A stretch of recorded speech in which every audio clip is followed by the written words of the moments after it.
નવસારી જિલ્લાની સબ જેલમાંથી આ સમયના સૌથી મોટા અને ચોંકાવનારા સમાચાર સામે આવી રહ્યા છે। જેલ પ્રશાસન સુરક્ષા વ્યવસ્થાના ધજાગરા ઉડાવતી એક ઘટના પ્રકાશમાં આવી છે। જેલની બેરેકમાંથી મધરાતે પ્રતિબંધિત વસ્તુઓ મળી આવતા સમગ્ર જેલ તંત્રમાં ભારે દોડધામ મચી ગઈ હતી।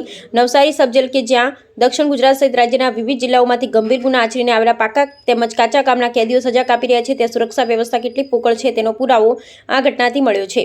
ત્યારે ગત 14 જૂનના રોજ જ્યારે જેલર ગ્રુપ 2 પ્રવીણસિંહ છોટાભાઈ સોઢા ફરજ પર હતા ત્યારે તેમને જેલ અધિક્ષક તરીકે અત્યંત ગુપ્ત અને ખાસ સૂચના મળી। આ સૂચના મળતા જેલર તુરંત એક્શનમાં આવ્યા હતા અને રાત પાળી તેમજ દિવસ પાળીના ગાર્ડ જવાનોને એકત્રિત કર્યા હતા। મધરાતે બરાબર 12:40 જેલની અલગ અલગ બેરેકોમાં આકસ્મિક ચેકિંગ શરૂ કરવામાં આવ્યું હતું। આ હાઈ વોલ્ટેજ સ્પેશિયલ સર્ચ ઓપરેશનમાં હવાલદાર ઈશ્વરભાઈ ગુનગુનિયા, સિપાઈ હિતેશ ચૌધરી સહિત સુરક્ષાકર્મીઓ પિયુષભાઈ રવૈયા, શૈલેષભાઈ પટેલ, રવિદાસ પવાર, હિતેશભાઈ સુથાર, દિલીપસિંહ ડોડિયા અને સાવન પટેલ આખી ટીમ સાથે જોડાયા હતા। જ્યારે ટીમે બેરેક નંબર 7માં તપાસ કરવા પહોંચી હતી ત્યારે તલાશી દરમિયાન બિનવારસી હાલતમાં પડેલ એક મોબાઈલ ફોન અને 2 નંગ સિમ કાર્ડ મળી આવ્યા હતા। જેલની અંદર મોબાઈલ સિમ કાર્ડ કેવી રીતે પહોંચ્યા, કોના ઈશારે આ નેટવર્ક ચાલી રહ્યું હતું તે હવે મોટો સવાલ છે। આ મામલે જેલર દ્વારા સ્થાનિક પોલીસ મથકે કડક કાર્યવાહી માટે ફરિયાદ નોંધવામાં આવી છે અને પોલીસ મોબાઈલ અને સિમ કબજે કરી વધુ તપાસ હાથ ધરી રહી છે।